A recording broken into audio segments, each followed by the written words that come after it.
Hello guys, कैसे हैं आप सब लोग। मैं हाजिर हूँ एक नई एनिमे सीरीज के साथ। नाम है वर्ल्ड्स एंड हैरम। इस सीरीज की स्टोरी कुछ यूं है कि 2040 में एक वायरस अटैक करता है जिससे दुनिया की सारी आबादी में से 99% मर्द जो होते हैं वो मर जाते हैं और सिर्फ औरतें रह जाती हैं। जिंदा रह जाने वाले मर्दों में से एक मर्द हमारा हीरो होता है जिसका नाम रीते मिजुहारा होता है। तो चलिए शुरू करते हैं एपिसोड 1 की एक्सप्लेनेशन। उससे पहले आप लोगों से रिक्वेस्ट है, अगर आप मेरे चैनल पर नए हैं तो मेरे चैनल को सब्सक्राइब कर दें, वीडियो को लाइक और शेयर कर दें, शुक्रिया। एपिसोड की शुरुआत में 2040 का पहला सीन दिखाया जाता है जहाँ पर मिजुहारा एक लड़की जिसका नाम अलीसा होता है उसके पास खड़ा होता है। दोनों छत पर खड़े होते हैं। मिजुहारा उस लड़की से कहता है, मैं तुमसे बहुत ज्यादा प्यार करता हूँ। अलीसा उसे कहती है, हाँ मैं ये बात जानती हूँ क्योंकि हम दोनों एक दूसरे को काफी अरसे से जानते हैं। मिजुहारा उसे कहता है, हाँ ये बात तो ठीक है, मैं तुम्हें एलिमेंट्री स्कूल से जानता हूँ, हम दोनों अच्छे दोस्त थे और स्कूल से लेकर यूनिवर्सिटी तक हम दोनों ने इकट्ठे ही पढ़ाई की है। अलीसा उसे कहती है, लेकिन फिर तुम मुझे ये सब अभी क्यों बता रही हो। मिजुहारा उसे कहता है, क्योंकि मैं अगले साल यहाँ पर नहीं होने वाला, इसलिए मैं तुम्हें ये सब कुछ अभी बता रहा हूँ। अलीसा परेशान हो जाती है और उसे कहती है, क्यों अगले साल तुम कहाँ होने वाले हो। मिजुहारा उसे कहता है कि मुझे एक बीमारी है, मुझे मल्टीपल साइक्रोसिस है, मुझे ये हाल ही में पता चला है। मैं अपने डॉक्टर के पास इलाज करवाने के लिए गया था क्योंकि मेरी तबीयत ठीक नहीं थी, तो उसने डायग्नोज करके बताया है। मेरे डॉक्टर ने कहा है कि मुझे जल्दी से हॉस्पिटलाइज होना पड़ेगा। एलिसा उसकी बात सुनकर परेशान हो जाती है। वो अपने हाथ पर लगे हुए बैंड पर टच करती है जिससे 3 स्क्रीन्स ओपन होती हैं। वो जल्दी से उसकी बीमारी के बारे में सर्च करती है और कहती है, तुम्हारी बीमारी तो ठीक हो सकती है, तुम्हारी बॉडी में मौजूद डेड सेल्स को रिप्लेस कर दिया जाएगा, वो भी AI सिस्टम्स की मदद से, और बहुत जल्दी तुम ठीक हो जाओगे। मिजुहारा उसे कहता है, हाँ ऐसी बात है, लेकिन मुझे 5 साल के लिए क्रायोजेनिक स्टेट में रहना पड़ेगा। क्रायोजेनिक स्टेट से मुराद उसको ऐसे एक मशीन में बंद कर दिया जाएगा जहाँ पर वो 5 साल के लिए सोया रहेगा और इसी दौरान उसका इलाज भी मुकम्मल हो जाएगा। फिर वो वहीं पर बैठ जाता है और उसे कहता है, इसीलिए मैंने तुम्हें ये पहले ही बता दिया कि मैं तुमसे प्यार करता हूँ, लेकिन मैं तुमसे ये भी कहना चाहता हूँ क्योंकि माइडा ने तुमसे कन्फेस कर लिया है कि वो तुमसे प्यार करता है, क्या तुमने उसको जवाब दे दिया। मिजुहारा की बात सुनकर वो परेशान हो जाती है और उसे कहती है, तुम क्या चाहते हो, मैं उसको क्या जवाब दूँ। मिजुहारा उसे कहता है, मैं तो कहता हूँ उसे जवाब दे दो। 5 साल के लिए मैं यहाँ पर नहीं होऊंगा, तब तक तुम्हें अकेले रहने की जरूरत नहीं। मैं तुमसे बहुत ज्यादा प्यार करता हूँ, इसलिए मैं नहीं चाहता कि मेरे बिना अगले 5 साल तुम मेरे इंतजार में गुजार दो। ये बात सुनते ही वो रोती और वहाँ से चली जाती है। नेक्स्ट सीन में दिखाते हैं मिजुहारा अपने बड़े भाई और छोटी बहन के साथ गाड़ी में हॉस्पिटल की तरफ जा रहा होता है। उसकी बहन बहुत ज्यादा एक्साइटेड होती है और उससे कहती है, तुमने लाइजा को बता दिया कि तुम उससे प्यार करते हो, उसने आगे से तुम्हें क्या कहा। मिजुहारा उदास होकर उसे कहता है, हम दोनों में बात हुई लेकिन आगे से उसने कोई जवाब नहीं दिया। मिजुहारा गाड़ी की खिड़की से बाहर देखता है और कहता है, हम एक ऐसे दौर में रह रहे हैं जहाँ पर टेक्नोलॉजी ने बहुत ज्यादा तरक्की कर ली है। हर जगह पर मॉडर्न साइंस नजर आती है, फूड, मेडिसिन, कंप्यूटर्स, हर एक चीज टेक्नोलॉजिकल हो चुकी है। मिजुहारा का भाई उससे पूछता है, क्या तुम वाकई में ये करना चाहते हो। मिजुहारा उसे कहता है कि मेरे पास और कोई ऑप्शन भी नहीं है। फिर वो लोग हॉस्पिटल पहुंच जाते हैं। नर्स मिजुहारा का नाम बोलती है। वो अंदर जाकर डॉक्टर के पास बैठ जाता है। डॉक्टर उसकी डायग्नोसिस रन करता है और कंप्यूटर में देखकर कहता है कि तुम्हारी बीमारी अभी और नहीं बढ़ी, हमें तुम्हारा इलाज अभी से शुरू करना होगा। क्रायोजेनिक स्टेट में सोते हुए तुम्हारी बीमारी मजीद नहीं बढ़ेगी, इसलिए तुम्हें परेशान होने की जरूरत नहीं। मिजुहारा उनका शुक्रिया अदा करता है कि आप बहुत ही अच्छे डॉक्टर हैं। डॉक्टर उसे कहते हैं, मेरा शुक्रिया मत अदा करो, ये तो इस हॉस्पिटल की वजह से है कि उन्होंने इतनी अच्छी टेक्नोलॉजी रखी हुई है। फिर वो उसे कहते हैं, AI सिस्टम को 5 साल लगेंगे तुम्हारी बीमारी को ठीक करने में। AI सिस्टम से मुराद आर्टिफिशियल इंटेलिजेंस सिस्टम है। ज्यादा से ज्यादा 5 साल और अगर कम से कम हो तो 3 साल लग सकते हैं। डॉक्टर उसे क्रायोजेनिक स्लीप के बारे में सारी डिटेल्स देते हैं। नर्स उसको उस रूम की तरफ लेकर जाती है जहाँ पर उसकी क्रायोजेनिक ट्यूब होती है। वहीं पर उसकी बहन भागती हुई आती है और रोना शुरू कर देती है और कहती है, मैं तुम्हें बहुत ज्यादा मिस करूंगी। वहीं पर उसका भाई भी आ जाता है। उसकी बहन माहिरो उसे कहती है, तुम जल्दी से ठीक होकर वापस मेरे पास आ जाना। वो उसे कहता है, मैं यहाँ पर क्या कर सकता हूँ, ये सारा कुछ तो AI सिस्टम को करना है। उसका बड़ा भाई उसके सर पर हाथ रखता है और कहता है, तुम्हें परेशान होने की जरूरत नहीं, मैं माहिरो का अच्छे से ख्याल रखूंगा, तुम बस ठीक होने पर ध्यान दो और जल्दी से हमारे पास वापस आना।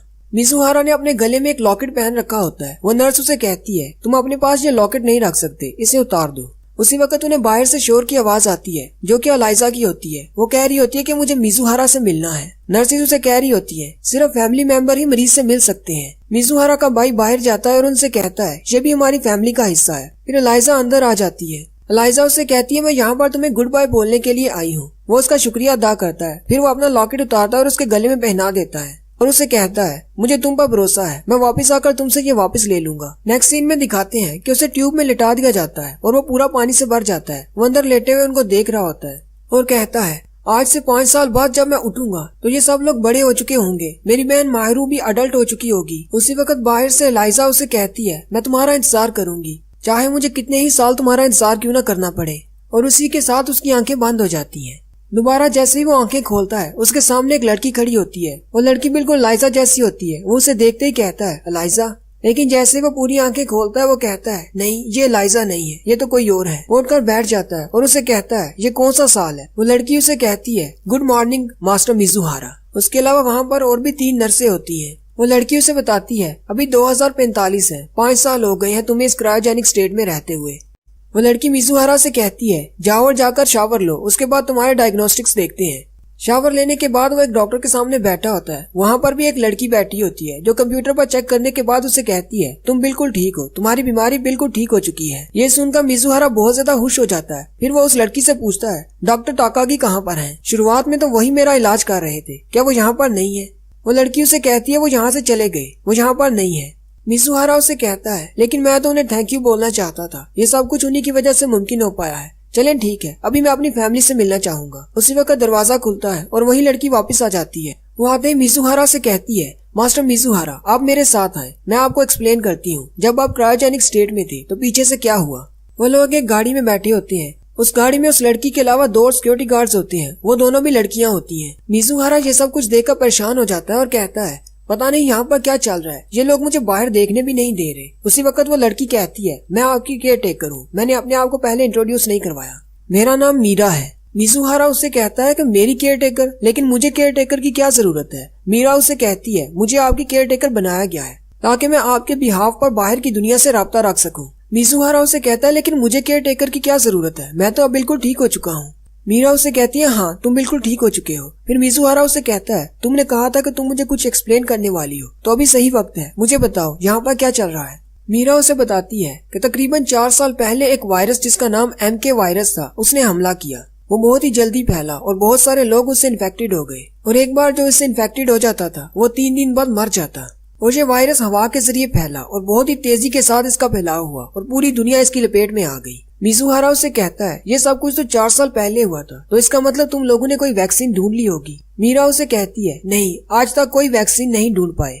4 साल पहले हमारी सारी पॉपुलेशन आधी रह गई थी। मिजुहारा ये सुनते ही परेशान हो जाता है और कहता है आदि, ये कैसे हो सकता है, तुम झूठ बोल रही हो। मीरा के चेहरे पर सीरियस लुक देखकर वो बहुत ज्यादा डर जाता है और गाड़ी का दरवाजा खोलकर भागना शुरू कर देता है। वो भागते हुए कहता है ये शहर तो पूरी तरह बदल चुका है, मेरा घर कहाँ पर है, मेरे भाई बहन कहाँ पर हैं। वो भागते हुए जा रहा होता है, सामने एक लड़की होती है। वो उसे कहता है, वो उसे आवाज देता है। वो लड़की जैसे पीछे मुड़कर देखती है वो चीखना शुरू कर देती है और वहाँ से भाग जाती है। वो अपने इर्द गिर्द देखता है, वहाँ पर बहुत सारी लड़कियाँ होती है। मिजुहारा सोचता है और कहता है मैंने ऐसा क्या कर दिया, मैंने तो सिर्फ उसे आवाज दी थी। फिर वो वहाँ से आगे भागना शुरू करता है और कहता है जब से मैं जागा हूँ मैंने एक भी नहीं देखा, एक भी मर्द नहीं देखा। उसी वक्त मीरा उसके सामने आ जाती है और उससे कहती है क्या अब तुम्हें समझ आई?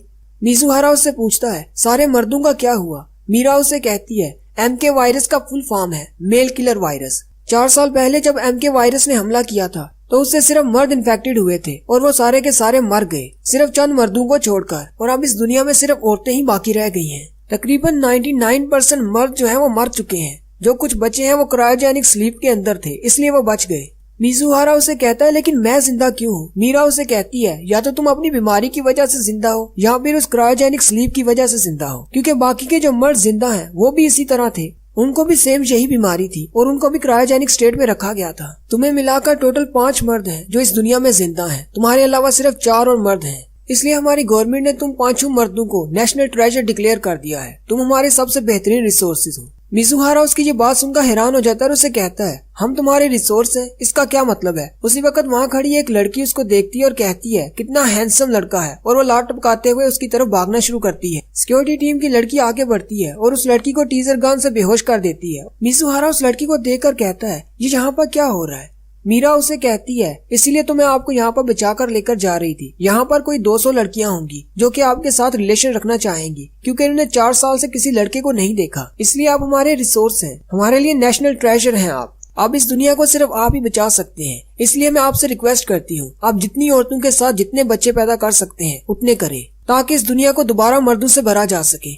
नेक्स्ट सीन में मीरा उसको अपने हेडक्वार्टर में ले जाती है, जहाँ पर मिजुहारा बैठा न्यूज सुन रहा होता है। न्यूज में बता रहे होते हैं 2040 में जब MK वायरस ने हमला किया और सारे मर्द मारे गए, तो उस वक्त औरतों की एक टोली ने सारी दुनिया की हुकूमत को संभाला। उन औरतों के ग्रुप को यूनाइटेड वुमेन कहा जाता है। जो कि अब पूरी दुनिया पर हुकूमत कर रही हैं, और कुछ ऐसे मर्द जिनको बचा लिया गया था उन्हें क्रायोजेनिक स्टेट में रखा गया है ताकि अगर कभी वैक्सीन मिल जाए तो उन्हें भी बाहर निकाला जा सके। उस न्यूज में बताया जाता है कि अभी तक कोई वैक्सीन नहीं मिल सकी, इसलिए लोग बहुत ज्यादा उदास हो चुके हैं। लेकिन अभी एक नई न्यूज आ रही है। मशरक की तरफ एक लड़का जिसे क्रायोजेनिक स्टेट में रखा गया था, उसके ब्लड में एंटीबॉडीज मिली हैं जो कि इस वायरस के खिलाफ काम आ सकती हैं। UW इसके ऊपर सीक्रेटली काम कर रही है और वैक्सीन बनाने की कोशिश कर रही है। मीरा उसके पीछे खड़ी होती है और उसे कहती है, अब तुम्हें पता चला ये सारी न्यूज देखकर कि क्या चल रहा है।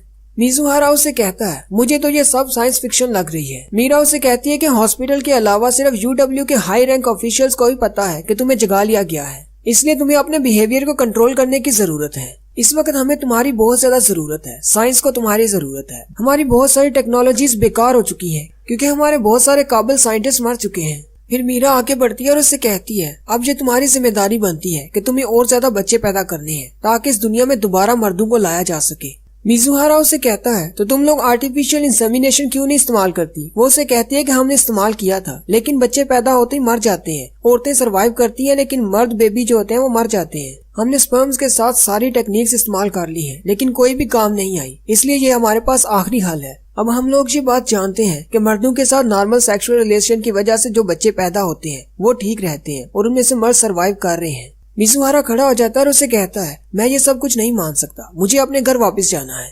मीरा उसे कहती है कि तुम ऐसे अपने घर वापस नहीं जा सकते। वो फिर अपना मोबाइल उठाती है और उसे 2 पिक्चर्स दिखाती है। उसमें 2 लड़कियों की तस्वीरें होती है। वो उसे कहती है कि इनमें से एक लड़की को चूज करो, इससे तुम्हें प्रेग्नेंट करना है। मिजुहारा उसे मना कर देता है और कहता है, मैं ऐसा नहीं कर सकता। मीरा उसे कहती है, फिर तो हमारे पास और कोई रास्ता नहीं बचा, हमें किसी ऐसे को बुलाना होगा जिसे तुम जानते हो। उसी वक्त दरवाजा खुलता है और उसकी बहन माहिरो भागती हुई आती है। वो अपने भाई को देखकर बहुत ज्यादा खुश हो जाती है। मिजुहारा भी उसे देखकर बहुत ज्यादा खुश हो जाता है। फिर वो दोनों क्रायोस्टेट के पास चले जाते हैं जहाँ पर उसका बड़ा भाई सो रहा होता है। मिजुहारा अपने भाई को देखकर कहता है, तो इसका मतलब है ये वायरस वाकई में सच है, लेकिन मुझे अभी भी इस बात पर यकीन नहीं हो रहा। मीरा उनको दूसरी तरफ लेकर जा रही होती है। मिजुहारा अपनी बहन से पूछता है, एलाइसा कैसी है, आजकल वो कहाँ पर है? उससे कहती है, मुझे नहीं पता, 3 साल पहले वो गायब हो गई थी, उसके बाद मैंने उसे नहीं देखा। ये बात सुनकर मिजुहारा परेशान हो जाता है और उसे कहता है, लेकिन ये वायरस तो सिर्फ मर्दों को इफेक्ट करता है, फिर एलाइजा के साथ क्या हुआ होगा? उसी वक्त मीरा बोलती है और कहती है, शायद उसके साथ कोई एक्सीडेंट हो गया होगा। वो बहुत ज्यादा परेशान हो जाता है। वो अपना फोन निकालता है और उसे कॉल करने की कोशिश करता है, लेकिन आगे से कोई जवाब नहीं आता और फिर वो रोना शुरू कर देता है।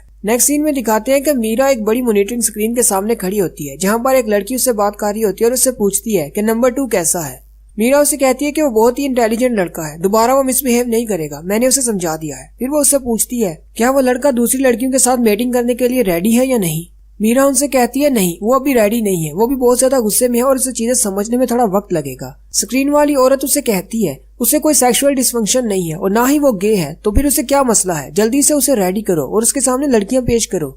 तुम्हें अपनी टास्क याद रखनी चाहिए, तुम्हें पता है तुम्हें क्या काम करना है, जल्दी से जाओ और ये काम पूरा करो। रात के वक्त मिजुहारा अपने कमरे में बेड पर लेटा होता है। उसी वक्त मीरा उसके पास आती है और आकर अपने कपड़े उतार देती है और उसके पास जाकर लेट जाती है और उसे किस करती है। मिजुहारा खड़ा हो जाता है और उसे कहता है, मैं ये सब नहीं कर सकता, मुझे अपने साथ ये सब कुछ नहीं करना, मैं किसी का फायदा नहीं उठा सकता जबकि हम लोग इस तरह की सिचुएशन में हैं। ये सुनकर मीरा वहाँ से चली जाती है। बाहर निकलते ही एक और लड़की उससे कहती है, तो इसका मतलब है तुम फेल हो गई। वो लड़की उससे कहती है, वैसे तो तुम बहुत क्यूट हो, लेकिन इस लड़के के साथ तुम्हारा कुछ भी नहीं हो सकता, इसलिए मैं कहती हूँ कि नंबर 1 के पास चली जाओ और वहाँ जाकर ट्राई करो। फिर वो लड़की वहाँ से चली जाती है। रात के वक्त मिजुहारा अपने बिस्तर पर लेटा सोच रहा होता है कि मैं कैसे लाइजा के साथ कांटेक्ट करूं। उसी वक्त उसे याद आता है कि उसने अपना लॉकेट लाइजा को दिया था और उसके अंदर एक GPS था। वो अपने मोबाइल में से लोकेशन ट्रेसर एप्लीकेशन ओपन करता है। अगले दिन मीरा उसको लेकर एक कमरे की तरफ जाती है और कहती है, मैं तुम्हें एक स्पेशल जगह पर लेकर जा रही हूँ। जैसे ही दरवाजा खुलता है, सामने बहुत सारी लड़कियां बिना कपड़ों के खड़ी होती है। वो उससे कहती है कि इन लड़कियों में से किसी एक को चूज करो। ये सारी लड़कियां तुम्हारे साथ रिलेशन रखने के लिए तैयार हैं, क्योंकि इस दुनिया में 5 बिलियन औरतें हैं और मर्द सिर्फ 5 हैं और यहाँ पर कंपटीशन बहुत ज्यादा टफ है। अगर तुम्हें ये सारी लड़कियां पसंद नहीं तो हम और ले आएंगे, क्योंकि हमारे पास बहुत सारी लड़कियां हैं, इसलिए इस बात से फर्क नहीं पड़ता कि तुम कितनियों को रिजेक्ट करोगे। 100, 200, 1000, 1 लाख, तुम कितनियों को मना कर सकते हो, क्योंकि 5 बिलियन के लिए सिर्फ 5 लड़के हैं। और ये सारी लड़कियां सिर्फ तुम्हारे साथ रिलेशन के लिए नहीं, बल्कि अपनी एक अच्छी जिंदगी गुजारने के लिए भी यहाँ पर है, क्योंकि अगर किसी औरत का बच्चा होता है तो उसको UW की तरफ से बहुत ही अच्छी लाइफ दी जाएगी। फिर वो मिजुहारा का हाथ पकड़ती है और उसे कहती है, मैं आपसे रिक्वेस्ट करती हूँ, प्लीज इस बात के लिए मान जाए, क्योंकि इस दुनिया का फ्यूचर अब आप पर डिपेंड करता है। मिजुहारा उससे कहता है, मुझे 1 महीने का वक्त दे दो, उसके बाद मैं रेडी हो जाऊंगा, मुझे अभी किसी को ढूंढना है। अगर मुझे किसी के साथ बच्चे पैदा करने हैं तो मैं सिर्फ उसी के साथ करूंगा। मीरा उसे कहती है ठीक है, मुझे तुम्हारी बात मंजूर है, लेकिन मेरी भी एक शर्त है। जब तक तुम्हें वो लड़की नहीं मिल जाती तब तक तुम्हें हर रात एक दूसरी लड़की के साथ सोना होगा। अगर तो तुम वाकई में उस लड़की से प्यार करते हो तो तुम उस लड़की की तरफ देखोगे भी नहीं, और अगर तुम उसकी तरफ देखते हो तो इससे तो मेरा ही फायदा होगा। और यहीं पर हमारी पहली एपिसोड का एंड हो जाता है। एक्सप्लेनेशन अच्छी लगी हो तो मेरे चैनल को सब्सक्राइब कर दें, वीडियो को लाइक और शेयर कर दें। शुक्रिया।